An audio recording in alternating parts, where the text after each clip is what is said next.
Call the meeting to order. This is at 7 p.m. It's the August meeting of the Virginia-Highland Civic Association Board of Directors. We have present 7 members, and that is a quorum. And I'd like a motion to adopt the agenda if I could. Any objections? So ordered. And EPD is here. Captain Golden, please. The floor is yours. I'll be brief. Okay. I'm Captain Gorley from Zone 6. I'm Major Peaks number 2. Crime is down on top of last year. We were down 5% last year. We're down another 15% year to date. I'm sorry, 14% year to date so far this year on top of the declines from last year. We continue to see, mostly in this area, people going into cars. I hate to call them break-ins because about half of them, people leave their cars unlocked and their laptop, purse, or gun is gone when we come back. Please don't leave anything in your cars. Please put that out over the neighborhood blast. We're seeing more and more pistols being stolen from cars. Under the seat is not a good location, and the glove box is not a good location. If you need to leave it in your car, lock it in your trunk. Several cars have options where you can lock the trunk from the inside so they can't just break the window to the trunk latch. That's a good idea for leaving stuff secured in the trunk. Because we lose upwards of 6, 7 guns a week in Zone 6 through car break-ins. We actually lose very few guns through burglaries. So, more and more people are buying guns, they're taking them with them and leaving them where they're readily accessible to anybody who just pops a window. So you would just put that on your email blast, not just leave weapons just in the glove box and put them in the trunk, if at all possible. That being said, when you see something in your neighborhood that just doesn't look right, maybe somebody you've never seen before, just kind of walk around looking like they're paying a little too much attention to things that are cars, houses, things like that, give us a call. Let us know so we can get an officer to come by. And even if they're not outwardly doing anything illegal, we can drive by, let them know they've been seen, and maybe they'll go on off somewhere else. And for those of you that have surveillance systems on your house, if it's possible, orient one camera towards the street. We actually had a crime not too long ago where several houses in the area actually had cameras pointing towards the street, and we were able to get some decent video of it. So if you have that capability without compromising the surveillance on your house, that'd be greatly appreciated. And then, if we come out on cameras, just say, hey, we may have it, and you check your system and see that it was there, we can make a copy of it. But that would be greatly appreciated. And that's about all I got, unless anybody has any questions. Anyone in the audience? Captain Goy, when you say you're down 14% year to date, that's Zone 6, right? Yes, sir, it's on 6. Right. For the past 35 days this year compared to last year, Virginia-Highland's Atkins Park is down 51.5%. You didn't beat 601. Well, just this area itself. So, I don't have the year-to-date totals. No, that's good. I can't remember. That's okay. You got a lot of these here just in Zone 6. Any questions at all? So when you say call 911, right? Yes, it's 911. That creates a record in dispatch. It gives us an opportunity. So if the officer is in your area, but you don't want the officer coming knocking on your door, the dispatcher can call you back. And that way we don't have to come to your door and say, hey, call. And it creates a record. So that way if we ever need to research it, or if we're looking at crime stats, what kind of calls are we seeing in the area? Are we seeing an uptick in suspicious activity, things like that? It gives us all that stuff that we can research. Any other questions, comments? Sir, thanks very much for coming by. Yes, sir. See you next time. Thank you. I think we have any other public officials here. We'll introduce them if they want to come in. And let's move on to planning and variance applications. Let's start with V16-190. Do we have anybody for that? Here in front of us? I don't, that's not you, Karen. I don't think anybody's here yet. All right, that was Coolidge. 674. Yeah, we got y'all. Yeah. All right, so 674 Coolidge Avenue, Ms. Ade, you're up. So, yep. So we're proposed or seeking a west side yard setback from 7 feet to 4.4 feet. Basically, what we're trying to do is do a second-story addition for a growth family. We have a kid on the way at the end of the year, and not really compromising the existing footprint, and it's just going above directly in the existing floor exterior walls. We're also doing a screen porch and a deck addition at the back, which will be the north side of the property. And the current lot coverage is 50.8%, and then we're going to remove about 432 square feet to make sure we arrive at 50% kind of maximum. So Do you have the application, Nancy? I apologize. Left mine sitting in the dining table. some Dutch. Yeah, it's all good, it's all good. What are you removing to come into compliance?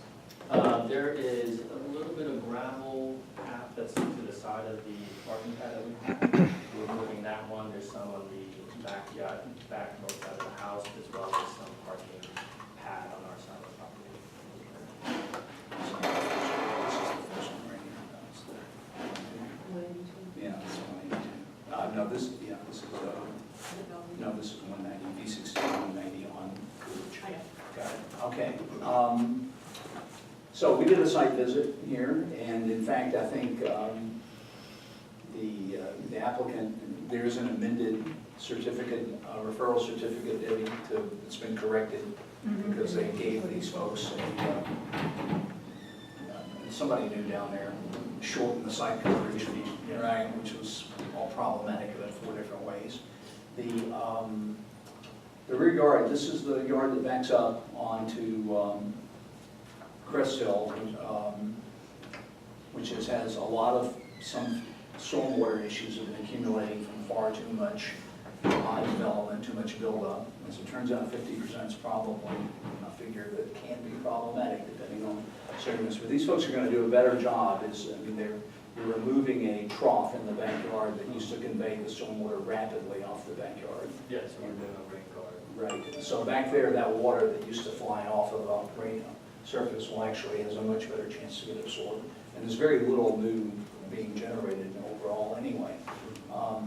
No tree issues, and stormwater issues are solid, and neighbors, I think we've got the only one that you didn't have, so I think we're in good shape on those. What was your address? 674. Coolidge. Any questions or comments from anyone? Neighbors? Anyone? So, I know you missed the meeting, so I'll make the motion. The recommendation was to support this based on the amended referral certificate, Debbie, which is now back to the original 4.44, no change on that extension of it. May I have a second? Second. Any comments or last questions? All those in favor, raise your hand. Thank you very much. And you're done. Take a cookie on the way out. That'd be great. All right. Karen, you're up. Okay.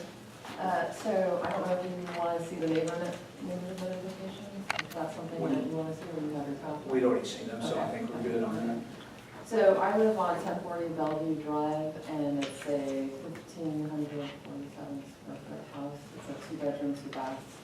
And so I'm going to pop out the back, extend out around 400 square feet, and that's going to require, I'm going to extend out that house, and that's going to require on the eastern side a variance request to reduce from 7 feet to 3 feet 9 inches. so basically I'm just adding the back and then there'll be a deck in the back. So that will create the house to be a 3-bedroom, 2-bath. There will be 2 trees that will be impacted, and so I have 2 new trees to compensate for that. And let's see about that. So the project changes are well below the 1,000 square feet, and it will increase the impervious footprint from 2859 to 3243. The lot coverage, existing is 34.7%, and it will increase to 39.4%. And the FAR is 18.8% existing, and it will be 23.8%. So let's see. So well below the 50%. No, it's all good.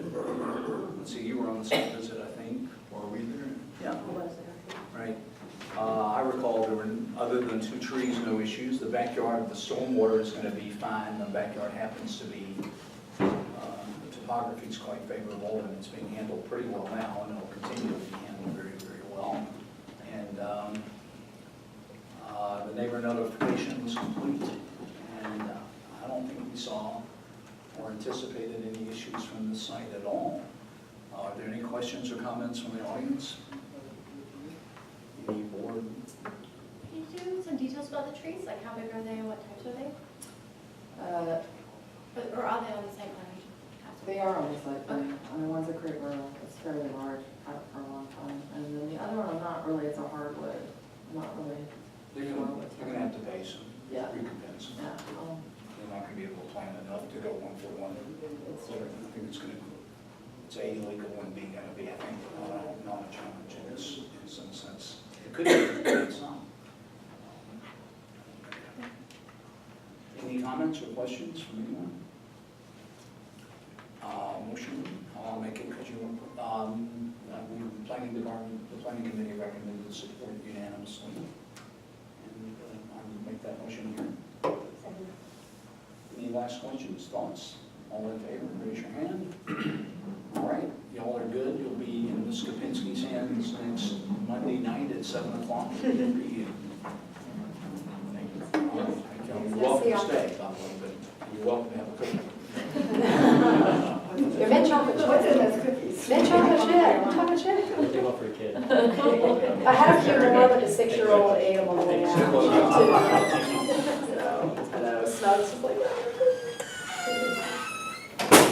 Jess, you want to update us on the Monroe Drive Complete Streets public meeting? You're gonna come back to the. Yeah, I'll come right back to that. So Monroe is, I think when I first started with the board 3 years ago, Monroe was at the top of the list and is still a really big priority for the neighborhood in terms of getting Monroe slower, safer, smoother. So part of the smoother, safer thing to get that in place would be the Complete Street project that the city is, we've been waiting on them to put this public meeting into motion. And so since the infrastructure bond was approved last year, it's been on the list. It's one of a few really big complete street projects. And so now it's happening. The public meeting is sort of the first stage to actually getting the project going and getting it in place. That meeting is Tuesday, the 23rd of August, at 6 p.m. at Grady High School. And there was details in Alex Ron's newsletter had details, and we've also posted details on the website. So YHI.org has details as well. And that meeting will be good for, a good place for neighborhood support to come out and say, the streets will be good for making the road safer, smoother. Kind of what we've been wanting from Monroe for a long time. In terms of project timeline, it's not going to be a quick project. They RenewAtlantaBond.com has really good information on all of the infrastructure bond projects, budgets, timelines. For this project, they have a project start date of May 2016, so they're already a little late on the start. But then construction March 18, so March of 2018, and then January 19 project finish. Can you run through those Yeah, so May 2016, so now starting with this sort of public input meeting. I think what they're doing is there's already been a lot of public meeting with the master planning process. So this is toward the end of that. So August 23rd is that public meeting. March of next year, they would start, March of 18, they would start construction. So it's like a year and a half till construction even begins? So it sounds like either that's wrong on their template, or they're gonna need a year to design it. Wow, That's terribly weird. doesn't sound right. Yeah, it is. Usually they have to collect the taxes first too, and that's usually for those costs as well, when you have a special. It's from the infrastructure. Bond. A bond, is it all gonna be funded at one time? Yeah. Yeah, it should all be funded. So I'll follow up on that, March 18. I'm doing a lot of 2017 planning right now, so I was like, yeah, it's next year. Sorry, people aren't saying when they can start, when they can Yeah, start. yeah, I'll check on that. And then, but about a 9-month timeline for construction is what it looks like. Once it does get started. Just the project scope is much bigger than Virginia-Highland. It's actually 3 neighborhoods in NPUF and then into NPUN, which is,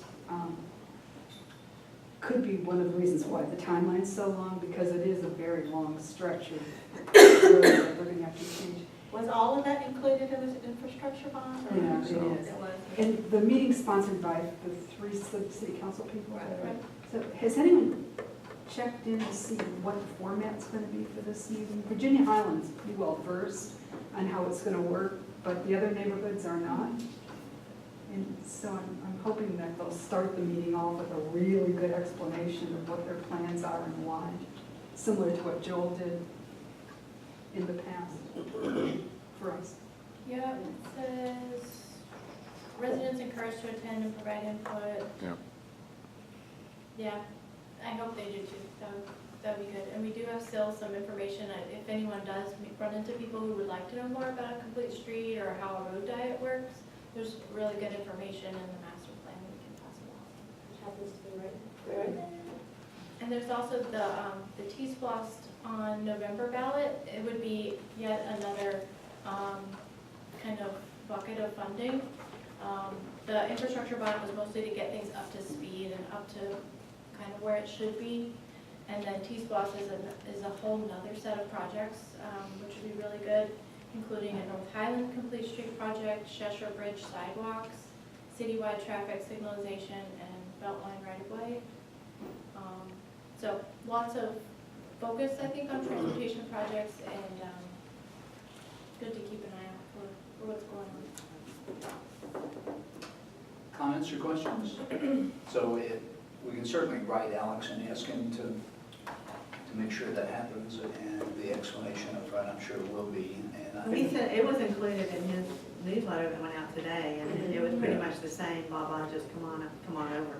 right, but we can write it, and I'm still, they may not include it, but I think Joel's involved, so I'm pretty optimistic that it will be. But this is a great meeting to turn out for, if folks can make it.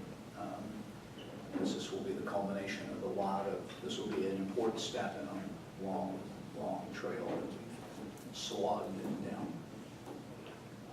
Catherine, you want to update on the Fire Station 19 contract? I can.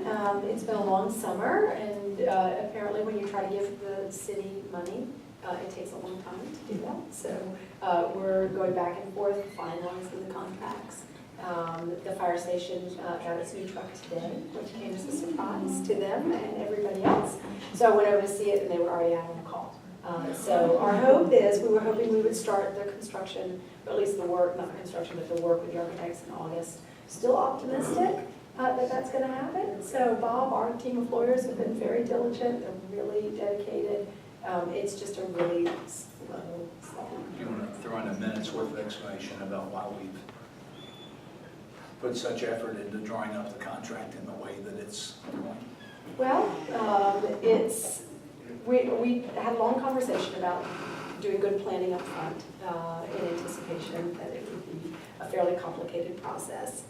we want to make sure that, that the project is, that the neighborhood gets to play a role in accommodating. Is that sort of what you're talking about? Yeah, that plus some of the firemen had some real interest in making sure that standards were well articulated and that the execution of the plans had, was anticipated, and that's been a bit tricky. But, It's taken all summer. It's taken all summer. So we'll get there, slow but sure. All right, let's get to the. Oh, can I say one more thing? Excuse me. That Marco's Pizza, that y'all know, is opened, I think, officially. And John McCauley, very nice team over there. I've been talking, Dave, I think you started the conversation with them, and they want to do a fundraiser for the fire station in September.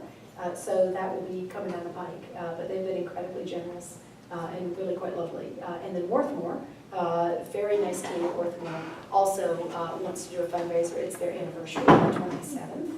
Of August, actually, and they are going to raffle off 2 very expensive watches, a men's and a ladies' watch, so swing by and get your raffle ticket, and they're going to donate a portion of the proceeds that day. So we've got 2 community partners just willing to contribute. It sounds like the Marco's one will actually be a sort of community festival in the park where everything that's generated will go from the fire station. Just curious, who are you working with at Worthmore? Do they have a marketing or? No, it's, It's the owner. Yep, Yeah. yep, he's Good guy. nice guy. Harris. Yeah. Yep, and he owes me an email, and now that we're sitting here, I will remind him that he owes me one. But he was really terrific and very generous, so I think we'll probably put something in the voice about locals against if they can. So, Let's move to the potential development of the Briarcliff Terrace Apartments. I've put myself down as the person, I suspect we had some calls and contacts from folks who live over there.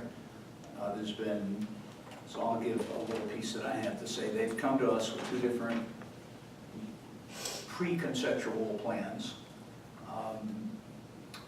and some notions of what they were ideally interested in. We reacted in the same kind of indefinite reaction, which was gave them guarded reactions to the piece. Designs change all the time, but we did explain that the question for us is, the determinant question here was to try very hard to avoid changes in the neighborhood's comprehensive development plan. We do not like that. The NPU does not like that, and it's a big deal. And so that's a huge deal to us, and we're talking notions here. So that was our notion, that we wanted to try to come up with something that would be the ideal way that this could conceivably be approached by a variety of partners here, including us on behalf of VHCA, the planning principals, the NPU in here, and the local neighbors. So in that piece, as we try to look at, it's hard to try to look and understand the impact of plans that don't specifically exist. But I wanted to just briefly review the kind of things that we look at on the planning committee, and believe you me, say a couple things about the process. It's hard to be sure of what folks said at a meeting you weren't at, and you can hear different reactions to it, and the process can be confusing if you're not used to it. It can be different and new. So I don't know what was said about process in there. I heard some things that didn't sound accurate, but rather than worry about what anyone said, just review, let's try to make sure we're clear on a couple of things. When it comes to any changes in the comprehensive development plan, any changes in zoning, any changes in land use, there is an extensive public process in Atlanta that one goes through. If the neighborhood association is active, the neighborhood reacts first to it. Simultaneously, almost, the NPU would be notified and would be part of that very same process. That requires, at minimum, applications, public hearings, lots of discussion. So I'll just throw that out there. There will be no sudden changes that nobody understands that just occur overnight and you wake up the next day and the land use is different, the zoning is different. It does not work that way. So they're very public hearings. They start with typically the zoning review board, if that's the category. After the NPU, the zoning review board, and they move on to council committees and council and mayor. So obviously, one of our approaches is we'd like to be involved in that as early as possible, to shape the discussion as early as possible. And if and when we receive a formal proposal, you'll be the second to know right behind us. It'll get written up in the Voice, circulated to neighbors and directly and other folks. So I just want to throw that point out there. Yes, ma'am. Did you get a copy of Kay Stevenson's notes? I did see that, yeah. They were very, I'm sorry? they were very good. Yes, thank you very much. I appreciate the notes. It's hard, particularly when you're not familiar with it, to get it all down, and that was certainly helpful. Hey, Park, how are you?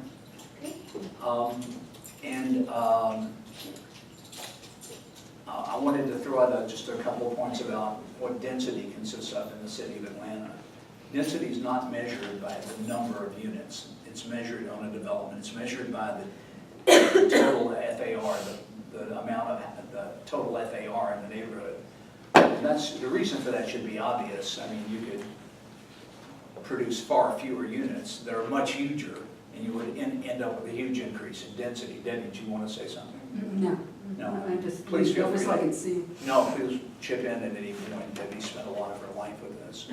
And because in the last 2 years, there have been a couple of proposals in the NPU that touched on this. So that needs to be clear, that that's how that's done. The number of units can go down, the density can go way up. And so you can think that can be good or bad. I'm just saying that's the methodology for how to think about that piece. And so historically, what we would tend to use, the great places to start thinking about any project would be among the issues. We like to start with what our local master plan says about any proposed change. And sometimes it says it in the negative. I mean, it may say it in the positive, it may say it in the negative. But for example, our master plan is just a few years old. At that point, we looked at all of the existing land uses in this location and the other similar ones at adjacent locations, and decided that, I think the consensus of the neighborhood and the recommendation of the master plan was that those were good, solid land densities and land uses, and so we had no recommendations for changing those. That doesn't mean they can't be changed. Anybody can apply to change them any way you want. It will go through that process I mentioned. We look at the comprehensive development plan of the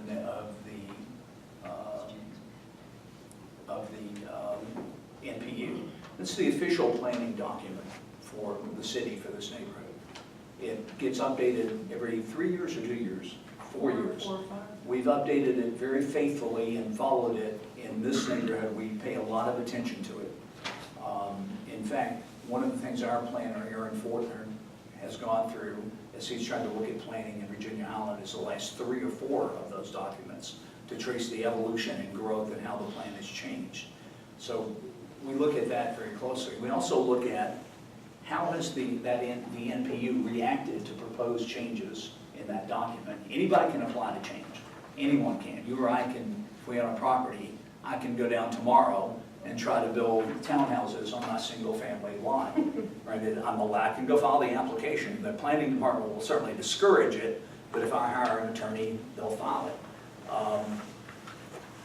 So we look at that. How has the NPU reacted to any proposed changes in density or land use? And that's a good starting point to understand how they've reacted and why. I'm just commenting about what to look at. We like to look at what the council member says, particularly when your council member is a veteran council member who's been around the track a few times. And Alex is very experienced on this point. So knowing what his reaction to these kinds of changes would be helpful probably to your thinking, certainly helpful to my thinking, our thinking. And of course, we want to know what the city planning department says about a proposed change. Their recommendation, if any, they always make one. If they're supporting a change, it's usually for a very specific reason. We may or may not agree with it, but they will have reasoning and logic of some sort behind their plan. So we want to know what they're saying and why. So those are the things I would look at, that we'll start with when a proposal comes in, is how does it fit into this broad scale of planning and planning history in the neighborhood? And so I wouldn't understand how alarming it was to see a design that had a road around the entire perimeter and lots of trees lost. And I certainly won't say that has never happened or couldn't happen here, but those things can change. And we've indicated to the developers and the folks that you met with, this is their current architects, this pattern of history of how we've reacted. And that's how we analyze things. And we've done that with Bob Zeckler, our lawyer, who was a former planning department lawyer for many years, and Aaron Fortner, who led our master plan. And with those principles in mind, I'd be glad to try to answer any process questions you have or that you have about how this will work. It's hard, I can't comment on a plan because we don't have a plan. So that's a limit. And normally I think the NDU has a similar stance of not reacting much so you see an actual plan, because otherwise you're kind of out into the land of what ifs. But if there's any, Debbie's here and she can react as well. So if you have questions on this. Yes, Peggy. So I own a property that backs up to this development, and I'm not getting any communication at all from the developers. Is there, the last time I had a project like this, the developers were really good about keeping us informed and having public meetings. Is there a developer we can contact to get on their list for communications? We can certainly, we know the latest developer. That wasn't the one that was here at the first meeting, that a new developer. We can certainly know the latest developer and have contacts for them. They haven't proposed anything officially. I believe that was the way it was posed. Would somebody who was at the meeting like to comment on how that was framed at the meeting? I have no idea what they were intending. Fair enough. Yes, Debbie? And Peggy, it's highly unusual for the developer to meet with neighbors before they actually have an application in place. So sometimes they do this. I'm not quite sure how this developer hooked up with the folks that are in the area to have the meeting, but it's very rare that we've seen the developer be engaged with the neighbors until they're just a little bit further along. Okay. Supposedly the block captains were supposed to notify the people that backed up to it. That's how we found out on Brightwood Place. It wasn't through us, which is fine. I mean, there are many ways to communicate. You can go knock on people's doors directly. You don't have to go through anything. It's a nice, good, small D democratic society. That's the way it ought to be. So if you want to go reach somebody, you have every right to go knock on their door and do anything you like. But sometimes it's more organized if it comes through that kind of process. Jess? So I think you've outlined a good sort of list of things to think about as we do hear from them of what they're proposing. Once we hear more details, go through kind of the different sources that you talked about. In terms of next steps, I think we would watch for an application to the city to rezone, and then they would have a site plan, and we would get more insight and details as to what they're actually proposing. And the rezoning, I think, is the key piece that we would want to respond and think about. Right, and it may come with a land use change proposal, or it might not. I mean, they could absolutely redevelop within the current framework. The current RG2 framework is not fully built out. I mean, there's about 10% more units that could be, new ones that could be put in, roughly, if we understand to the best of our ability to estimate. So I'm sorry this is so vague, but we really don't have anything tangible in front of us specifically to comment, and yet I understand your concern, and spent a lot of time on the phone this week with a few folks trying to reassure them that at least you will not wake up, find that you've been rezoned overnight. It does not happen that way. It's a big deal. We have talked about rezoning to a different, what was it, N something? Is it PDH or RG3? What are the two It's that a they talk PDH. about? And we're a little surprised by the PDH, just because the PDH zoning statute specifically excludes increases in density. It's not to be used in conjunction with increases in density. PDH allows a lot of flexibility in the way a layout is proposed with the same density, so that you can take advantage of or meet challenging topological or environmental conditions. You might have smaller yards and put a big green space out. It can be done quite cleverly, and it can be done in a number of categories. But is my memory right, Debbie? It specifically says no increase in. It's limited to the density Exactly. of the current zoning. Right. So that shouldn't, we're not sure, but certainly there are very skilled people in the development world out there, and we're sometimes very respectful of what they can propose and suggest. But we have Mr. Zeckler and Mr. Fortner on our team, and we have the highest possible opinion of them. Yes, ma'am. My concern is more than the density of the buildings or the amount of people. It's more to do with how many cars are going to be there as opposed to how many cars are now. As we probably, some of us know, there are a lot of people down there that don't have any cars at all, and they make use of the bus lines and they're walking. And they're taking into consideration something like 1.6 cars per unit down there for the new project, which is, 2 people live in one apartment. It's 2 cars usually. And some are going to be 2 and 3 bedroom apartments. So, there's two ways in and 2 ways out, and that's Rosedale Drive and Briarcliff Place. And Briarcliff Place is already extremely congested because of Spark. Can't turn left coming out of Spark onto Briarcliff Road. So they turn right and they come down Briarcliff Place, which is the first place they can take a left, go back south again. And traffic now is backed up almost all the way down to where Briarcliff Terrace is sometimes in the mornings when people drop off their kids and go back in the opposite direction going to the school. So, and then once you get on Briarcliff Road, you have that light immediately, which congests people trying to get turning right over. It's just going to be a cluster something or other is what my point is. So, and then, some people are concerned about the fact that people that can't afford the rents of the new place and have kids in the school system are going to be displaced, and trees are going to be displaced, and there's a lot of concerns. Yes, ma'am, on both counts. I will, on the latter, I will say both in the article today and in our discussions with them as well, we've put forth, and it's legislation not found in law anywhere and not illegal. In fact, we know about that, we would certainly, I think not just everybody would be happy if there was particular attention paid to the way the kids were jerked out of it and not abruptly in the middle. So we know the owners. They're been active for a long time in the neighborhood, and we've always gotten along well with them. And I think I can't speak to their concern, but I think they recognize that, and I hope that they will act on it. And I'm optimistic that they will on the latter point. So on the affordable housing, it's very difficult. To our knowledge, there is no public funding in this, so there is no affordable housing requirement that kicks in.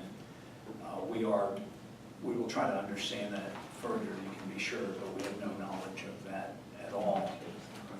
Perhaps the owners will choose to do something voluntarily. That would be awesome. But, in regard to the traffic, I don't disagree with that at all. We have some counts of the number of cars.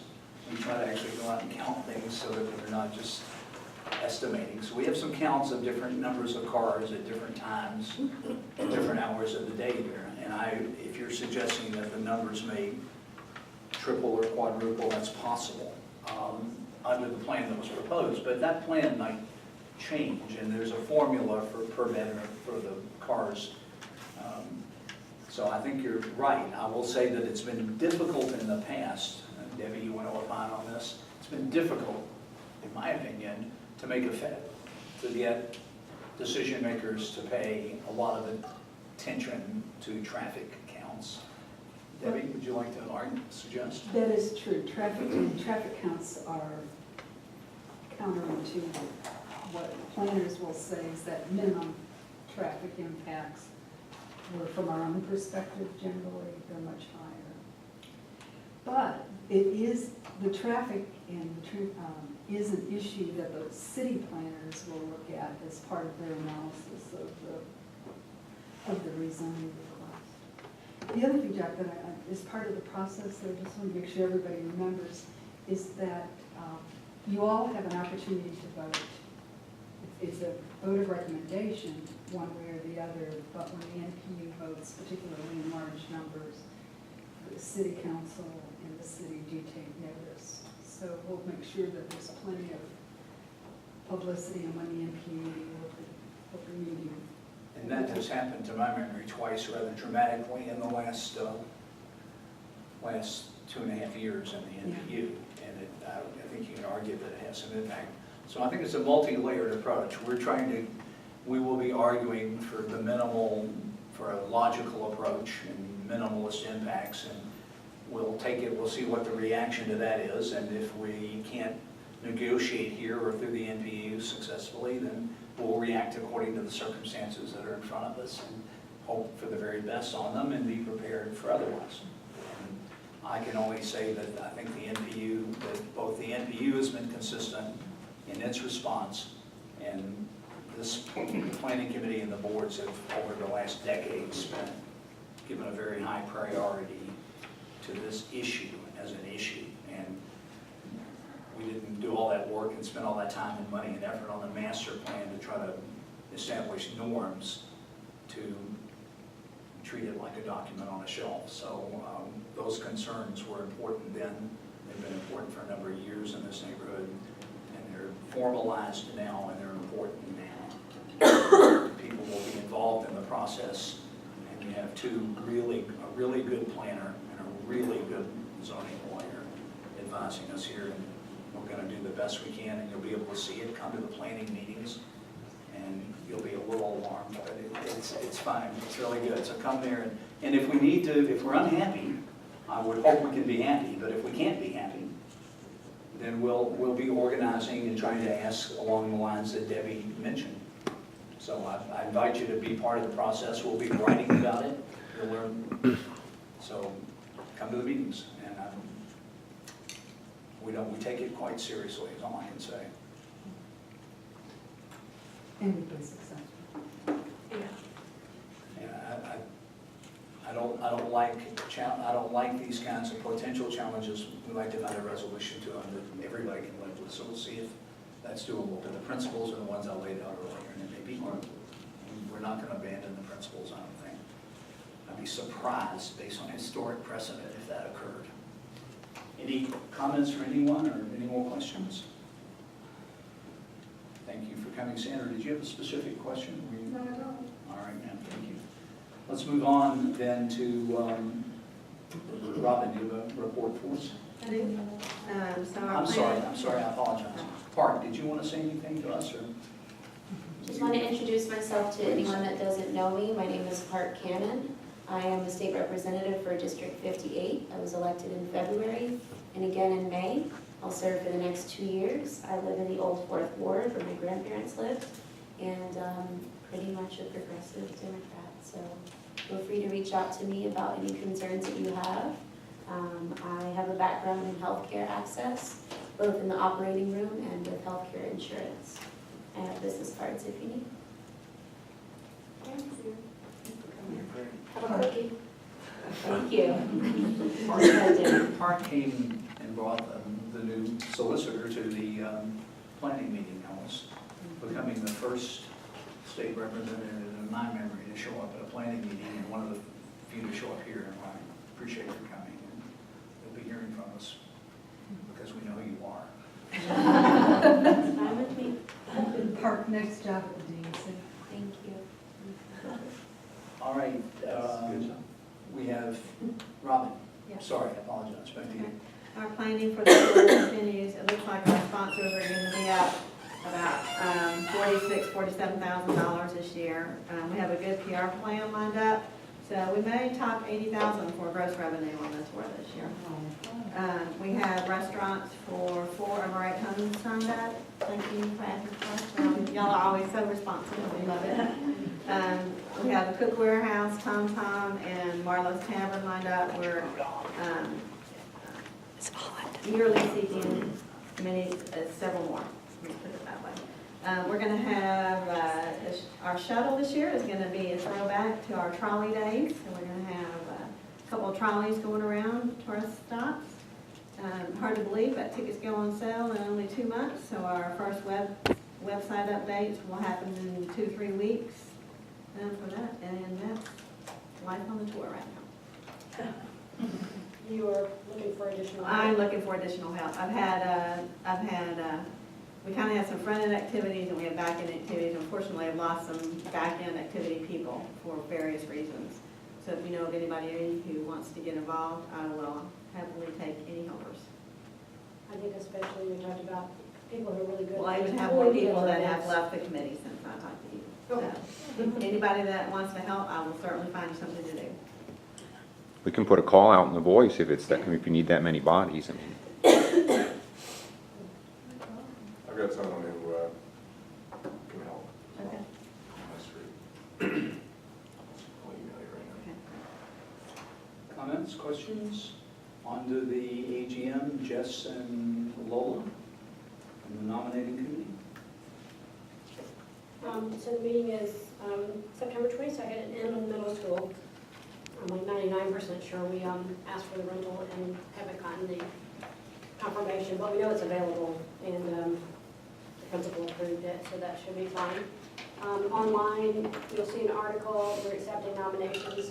Jess and I are on the nominating committee. Kevin Cronin has to be on it, and unless anybody has any objections, he's been included.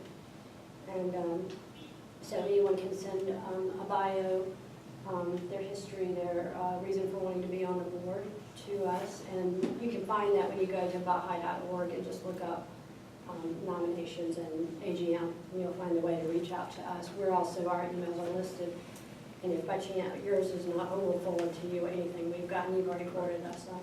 Thank you. The grants is also a part of that, but Peggy can maybe speak to that a little bit more. Yeah, go ahead. The grant applications are available on the website. It's a short form. The Civic Association does grants based on available funds each year and fund what we can. And also in the Voice, there was a link to the grant application. So it's a pretty simple process, and we look for grants that we can make that basically benefit the neighborhood. So all the list of what we're looking for, the requirements are in there. We've received 3 applications so far. Peggy, am I right? This was my question today. The form, just to show anybody that they might need it, it's just this one-page form? Yes. Okay, so there's no additional application or details, so if anyone hasn't seen it, it's easiest grant we'll ever write. Yes, let me just say. Doesn't mean you're getting it. As someone who writes grants, this may be the easiest grant ever. Well, what's the deadline for if someone wants to run for office? 29th. Are you talking about For someone that wants to run for office?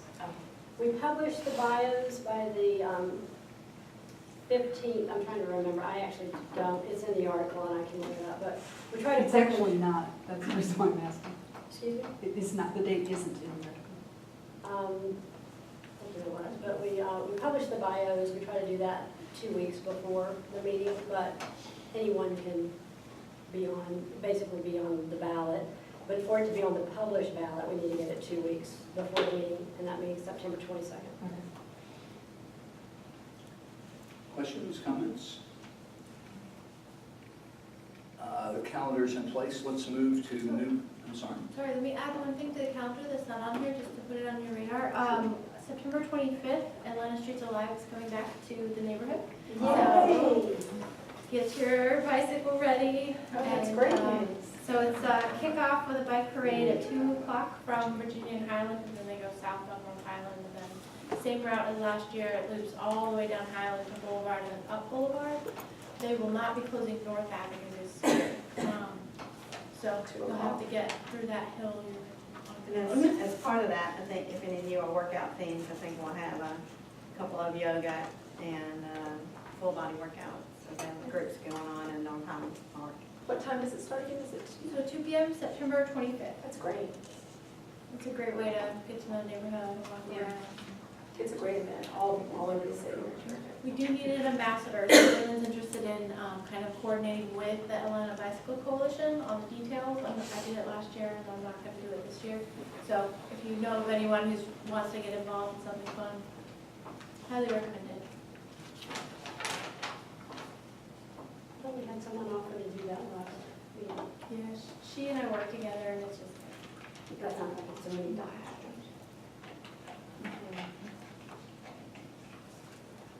All right, the next item to the calendar is new business. It's a report on the Todd update and report on the Todd Memorial Cemetery.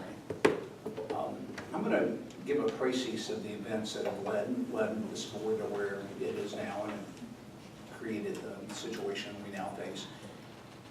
This board has dealt with it for a while. One of the people that's advised us, I'm going to introduce him right now, is Jeff Snyder, who's a real estate attorney here and lives in Morningside. And we also have another attorney that's advised us on this. And I'm going to try to go through a sequential sequence of the way this developed.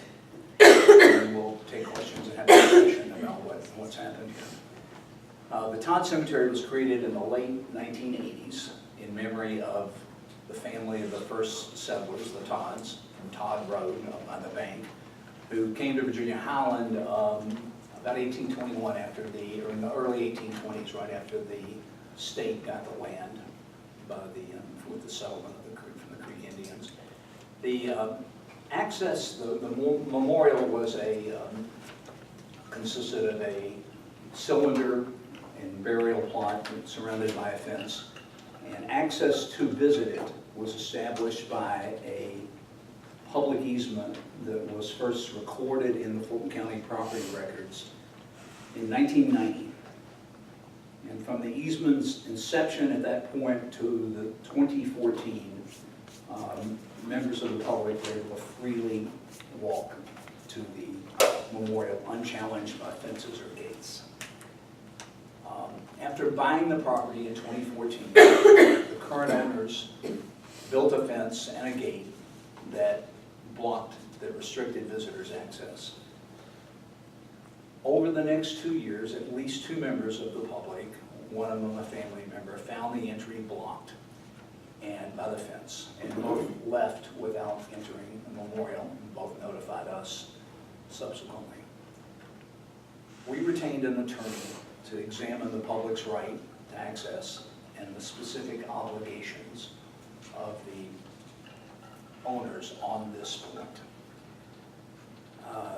The attorney, Mr. Moriarty, explained to the homeowners his conclusion that the easement was legal and enforceable and urged them to get their own lawyer to examine the issues involved. After further negotiations over a several-month period, our lawyer and the homeowners reached an agreement to place a sign on the new fence confirming the public's right to visit, and we agreed to pay for that sign. Shortly thereafter, we learned that the monument had been destroyed. An inspection revealed that the large historic marker had been demolished, it was gone, and that the wrought iron fence had been dismantled. Subsequent investigation produced substantial evidence that the owners were responsible. We proposed some non-binding professional mediation to resolve this issue. The owners accepted. The first and only session was productive and professional. There was no further mention of vandals and no disagreement about who bore responsibility for rebuilding the monument. The property owners proposed relocating the rebuilt monument in front of their house rather than in the rear, to which the Todd family, who are part of this process with us, agreed. The owners asked for a month to research that issue and any claims they might have against their title insurer. And another meeting was scheduled for early July. That meeting was canceled, and the homeowners have not responded to efforts to reschedule it, nor offered any report of progress on the issues that they had identified. This matter remains, this has been an interesting challenge for us. We believe in the public's right to visit the monument, and it is now gone. So this issue is open for discussion. We have discussed this issue in an effort to preserve the privacy of the individuals involved and in the hope that we could resolve it peacefully and without embarrassment. We have discussed this matter entirely in executive session until this point. And we're now placing it in the public domain, and we are considering other options in front of us. So I invite questions from anyone in the audience, and Mr. Snyder, you can comment if you wish. And I would be glad to try to answer any questions that anyone has. We have, needless to say, compressed a very complicated process into a much simpler form. Yes, sir. How much have we spent so far with About $24,000 or $25,000 on this, to my knowledge. And did we ask for any input from that group for that money to be spent? No, sir, we did not. I just find it a little disturbing that we're spending money like that when we spent 6 or 7 months to debate about 3 security cameras. And I would much rather us get public input if we were to do that, spend that money and get some input there so that we could see if that's where funds want to be spent. Because a lot of us volunteered for years to do that, and I think to spend that money without any public input from volunteers and from the members, I don't think that's a good use of funds that we've raised in the group. Okay, I appreciate that. Other questions?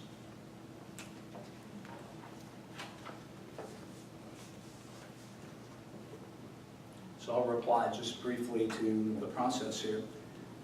Jack, I I'm sorry. apologize. I just have a follow-on, it's kind of a logical follow-on to your question. If this is where we are with the money, if we end up taking a next step, I don't know what your process is there going to be a cap on how much you would spend? Or for what? I mean, it could be very expensive if you want to end up getting good resolution. And I would assume resolution would be something like a mark or something. It doesn't sound like the other families stepping up to a peaceful solution. Yes, certainly that's a question that has been on our mind, both of them. In terms of the process for approaching this, I'm going to divide it into 2 periods. The original process, which we did not anticipate would be a difficult or contentious one, as is often the surprise one gets, was to try to inform the homeowners who at various points said they were uncertain about their obligations under the easement. So first we validated that, because in fact if they had no obligations under the easement, that was the end of the discussion. Anything they wished to do would be purely voluntary. But in fact they do have obligations under the easement. We are convinced by our attorney's findings, and several repeatedly examined. Secondly, the fence that was put up, to the best of our knowledge, does not comply with Georgia law on easements.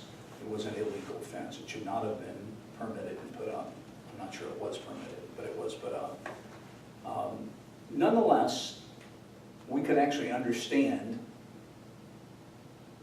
the claim that having a public monument in the rear yard could be discomforting, and that was something that I think we were all sensitive to, and found that a plausible argument, even if we were uncertain about how